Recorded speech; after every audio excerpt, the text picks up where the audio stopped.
After not seeing him for a month, John just thrust a divorce lawyer's business card at me without even asking, "Are you okay? Or how are you feeling divorcing a wife who doesn't work?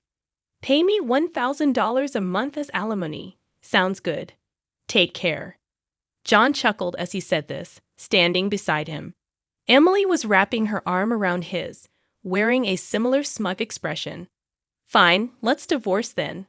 I said it so casually that John seemed a bit surprised, but he quickly shared his smile with Emily. Good thing John isn't much of a thinker. It makes my plan easier to execute. After the divorce papers got approved, I decided to start my revenge plan on both of them. I will make them cry as a celebration of my recovery. My name is Sarah Wolf. I'm a 47-year-old illustrator. I'd also work as a children's book author. I just love drawing. I have two childhood friends, John and Emily. They're important friends to me, and John is also my husband. It all started when John asked me out as I was heading to a different college after high school. I was surprised. I'd thought he was into Emily, but I couldn't say no to a confession from John, whom I had secretly liked. After some thought and consultation with Emily, I accepted John's proposal. Emily's behavior had been a bit problematic since teens, but she was still a dear friend to both John and me. However, Emily had a tendency to snatch other people's boyfriends and then dump them once they became obsessed with her, causing problems time and again. Her parents were concerned, so John and I often spent time with her to watch over her. John and I got married when we were 25, 4 years later. Emily brought her fiancé into our lives. His name was George, a professional working for a top-tier company. Nice to meet you, Sarah and John. I've heard so much about you. Looking forward to our future together. George was very polite, and we all got along immediately. We would get together during holidays and vacations, taking trips or going on long train rides to enjoy some drinks. However, things started falling apart after Emily got pregnant 2 years into her marriage. John and I originally had many siblings, so there was no worry about an heir. So we decided we didn't need children. Both of us loved kids, but weren't keen on actively caring for them. Besides, we loved our freedom to travel and enjoy drinks.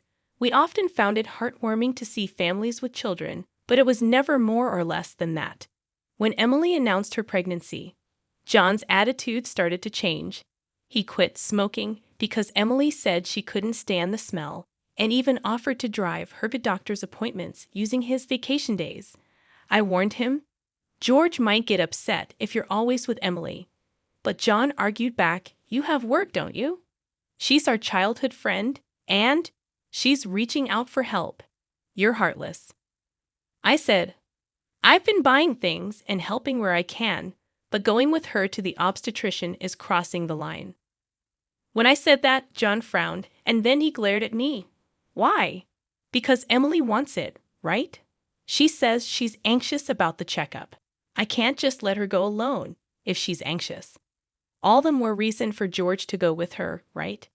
If you go with her every time, it's almost like you're the father of the baby in her belly. John, jealous? You're not going to get pregnant anyway, so what's the problem?" He didn't take my concerns seriously, and instead started to snap, saying I was being annoying. We had hardly ever had a fight during our marriage, but things changed when Emily got pregnant. Our arguments increased, and that didn't change even after Emily gave birth. In fact, John started spending even more time with Emily and their child, Emma. But when Emma was 6, an incident occurred. It had to do with the attendees of Emma's graduation ceremonies. The day before the graduation, John suddenly started rummaging through the closet. "John, what are you doing? Have a meeting tomorrow."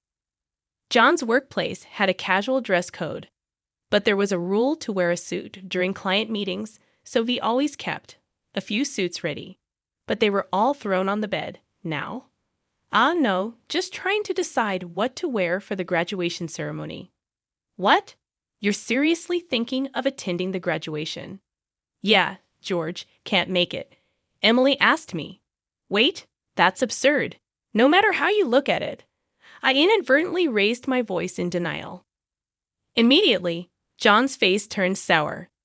I knew he occasionally picked Emma up from kindergarten, and I had done so myself when asked, yet it was nonsensical for a childhood friend who wasn't even a biological parent to attend a graduation ceremony. What? You still doubt me and Emily? I'm disappointed that you can't even help out. That's not the point. Point anyway. I'm attending the graduation tomorrow, so iron a shirt properly. John said that and abruptly ended the conversation, leaving me behind and going to the bedroom. I had no choice but to call Emily. Hello, Emily. About tomorrow. Sorry about tomorrow. I'm borrowing John. But won't George be upset about the graduation attendance, Sarah? What are you talking about? Obviously, I haven't told George that the graduation is tomorrow. I'll tell him after the ceremony. I was shocked to learn that George didn't know about the graduation schedule. Upon further questioning, it seemed that Emily hadn't informed George about any of the kindergarten events so far, and John had been acting as the father at the kindergarten, which made me dizzy with its selfishness. Wait a minute, Emily. Isn't that extremely unreasonable? It's disrespectful to George, and just because he's a childhood friend, eh? What's wrong? Sarah, you're scary. Well, see you tomorrow. Wait, Emily. I was trembling with anger at Emily, who unilaterally hung up the phone. Still, in the end, I ironed a shirt, prepared a tie, and the next morning saw John off to Emma's graduation ceremony. Since then, Emily and John started going out more frequently, from once a month to once a week, and then to 3 times a week. Eventually, even George seemed to have some suspicions, and one day, while John and Emily were out, he visited our house alone. I'm sorry for visiting you late at night. There's something that's been bothering me. Is it about the 2 of them? Yes, I would like you to take a look at this. George showed me the GPS history he had installed in Emily's car. It showed that she had been staying at a hotel 3 times a week. All of those days, she was out with John, and just by looking at George's face, I understood what that meant. What do you want to do, George? I want to take revenge on those 2. Me too. I can't forgive them for betraying us after all this time. We started planning our revenge on them secretly.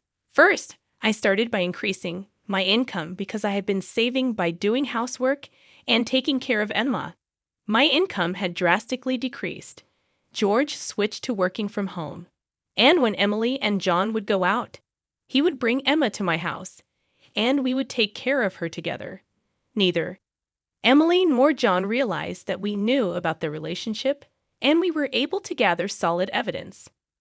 Once we had collected enough evidence and were ready to take our revenge, we discovered a shocking truth about Emma.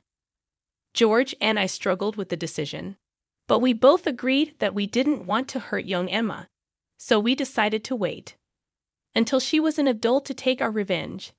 However, even though we decided to endure for 10 years, I was struck with a serious illness. I needed long-term hospitalization, and even at best, I wouldn't be discharged for at least 2 years. Although I could work from the hospital room, it was certain that I would have to reduce my workload. After informing George about the situation, I consulted John.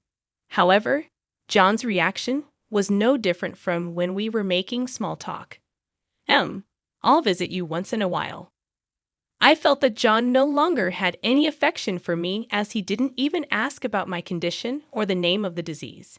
In reality, John only visited once a month or once every 2 months, and after Emma's 15th birthday, she started acting strangely. Although she used to visit me almost every day right after I was hospitalized, she became distant after her 15th birthday. However, neither George nor I could figure out why, and we were puzzled. Even when we asked Emma, she just said, "Don't worry about it." However, we ended up learning the reason from John, who rarely showed up. Hey, it's been a while. Yeah, it has. John, who had completely transformed into a flashy appearance, walked in without even knocking. After not seeing him for a month, John just thrust a divorce lawyer's business card at me without even asking. Are you okay? Or how are you feeling divorcing a wife who doesn't work? Pay me $1,000 a month as alimony. That's the deal. So take care, John said, grinning from ear to ear. Beside him, Emily wrapped her arms around John's with a similar expression on her face. Fine, let's divorce then, I casually agreed, which seemed to surprise John for a moment. But he quickly exchanged smiles with Emily. It was good that John wasn't the type to think too deeply. That's why my plan worked so well.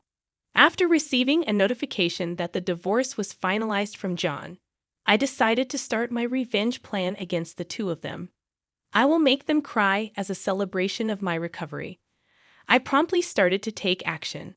First, I contacted George to transfer hospitals. Then I informed my lawyer that they would be mediating between the two parties from now on. George also began to act at the same time. He moved near my new hospital with Emma, and he started to visit me frequently. Emma still had a gloomy expression, but I was happy that she came to see me every day. Most of my belongings were already in the hospital room. So I told John to dispose of the rest. I didn't want to bring anything that the two of them might have touched into my new life. Once the hospital transfer and George and Emma's move settled down, I received a call from John. I had only left my seat for a few minutes, but my smartphone already showed 30 missed calls. I answered the phone, feeling exasperated. What? Hey, what the hell is going on? I could hear the voice of a troubled real estate agent behind John's panicked voice. I also heard Emily yelling, which made me feel sick. What do you mean? What's going on? It's obviously about the house. Why do we have to move out? John shouted at me as if it wasn't his fault at all. I replied to him coolly, obviously because that's my house. Huh. John seemed to have completely forgotten. But the truth was the house we lived in was a room I rented as a workspace.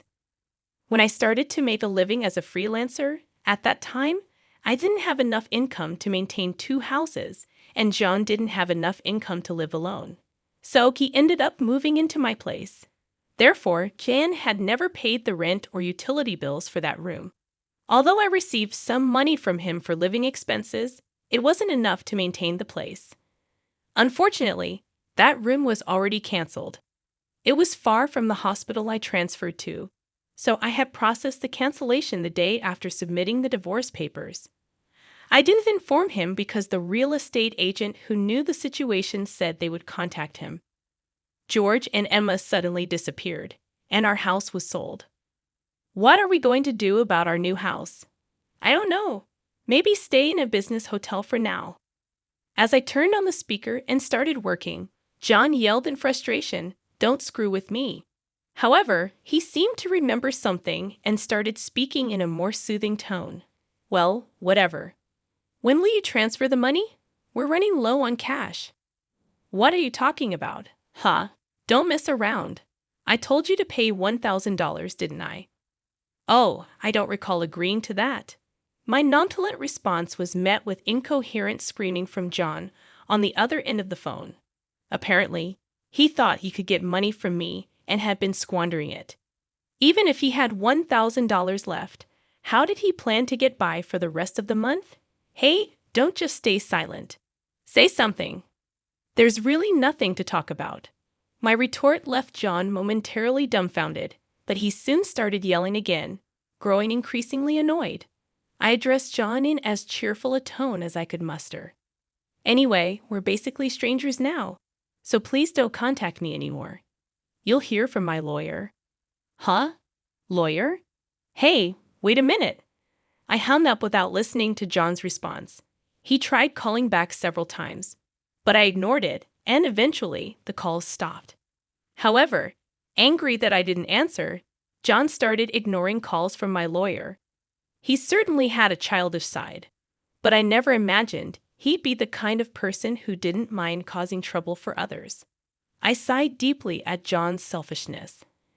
A few months later, after a temporary discharge from the hospital, I visited John's parents' house.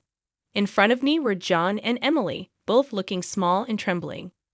You telling my parents is a low blow. Oh, I just reported that we got divorced. Jan glared at me in response to my answer, but he shrank back under his father's stern gaze. Actually, I had a great relationship with my in-laws, even visiting and dining with them when John wasn't around. Despite being so well loved, I felt it was wrong not to share the details of our divorce. So I went to visit them. Is it true that you're remarrying Emily? Yes, it's true. True. Emily, Emma, and are going to start over as a family. What are you talking about? Your only family is Sarah. She's not my family anymore. John's words made his father frown with a look that seemed to say, "Give me a break." John shook his head a few times, then handed me a piece of paper. It was a bill from a nearby luxury hotel. What's this? It's the bill from the hotel we stayed at. John, acting as if it was obvious, pointed at the bill on the table, then suddenly collapsed. Oh, what the heck, Mom? I didn't raise you to be like this. My mother-in-law, gasping for breath, was met with a look of disbelief from John. Next to him, Emily wore the same expression. Why are you so angry? It's just that the family is changing because I'm getting married. Plus, you'll have a grandchild, a blood-related one at that. Aren't you happy? You two didn't.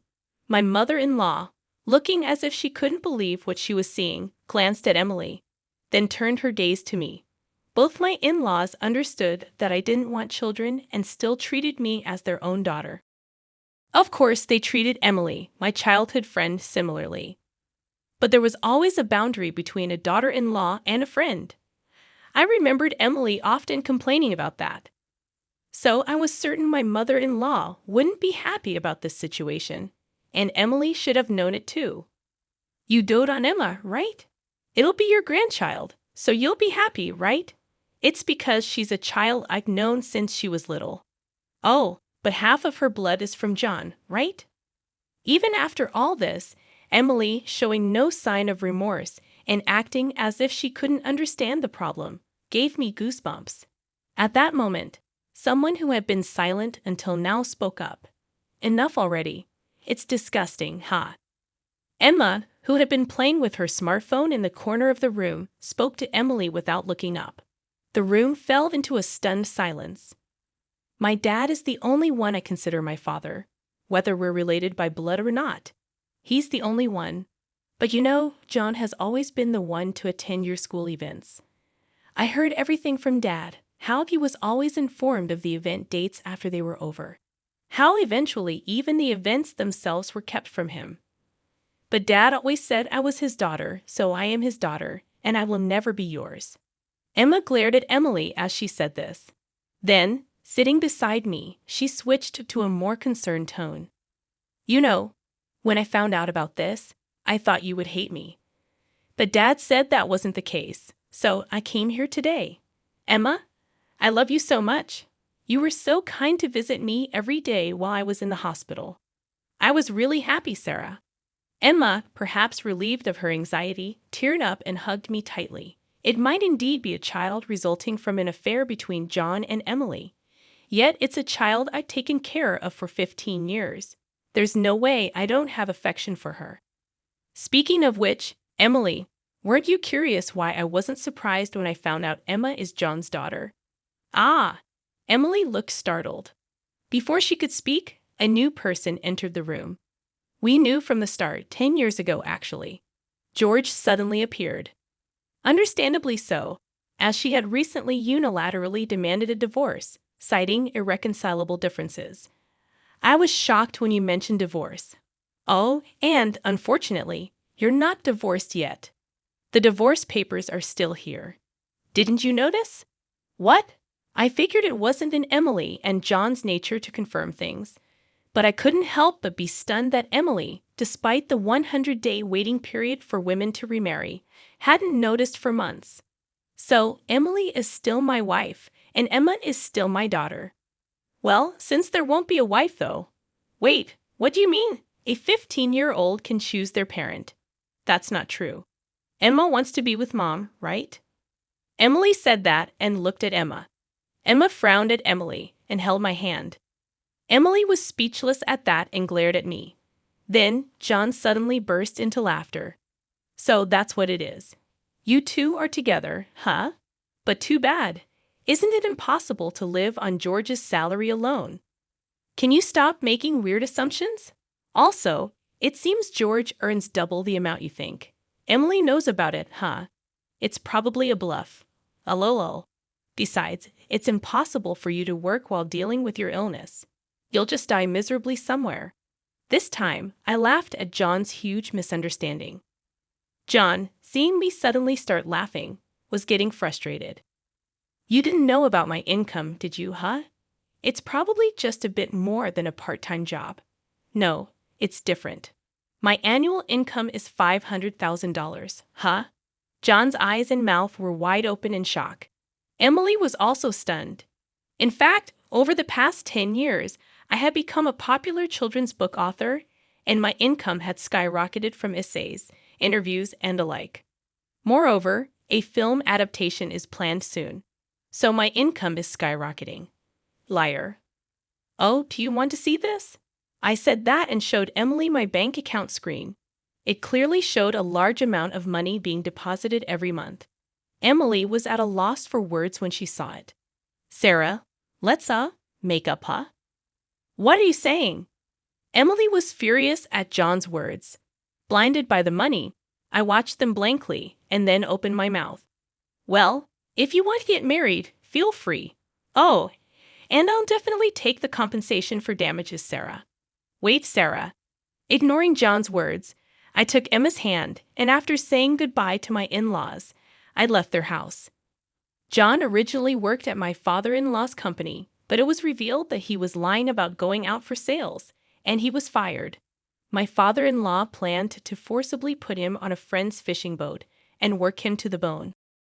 Working on a fishing boat was tough for an indoor-loving John, and he contacted me several times. But each time, I notified my father-in-law, and eventually, the calls stopped. Emily lost custody to George and got divorced. She seemed uninterested in John, who couldn't afford luxuries and didn't seem to chase after him. She was disowned by her family and lived alone in a rundown apartment. She hadn't worked at all since getting married, and since she had always made others do things for her, she couldn't do anything herself. And there were hardly any places that would hire her as a full-time employee. Still, she had to pay for her living expenses and child support, so she worked multiple part-time jobs and barely made ends meet. After entering high school, Emma worked hard every day to study abroad and go to a prestigious university overseas. Being originally diligent, her dream is to translate my picture books and deliver them to children all over the world, which makes me happy. As for me, my picture books are selling well, and I am receiving more and more offers for anime adaptations and merchandise. My illness is also progressing well, and although I am still hospitalized, my doctor recently told me that I might be able to leave the hospital next year. And one more thing. George and Emma come to visit me every day. Actually, George recently confessed to me with remarriage in mind. I haven't given my answer yet, but I can't help but have feelings for him.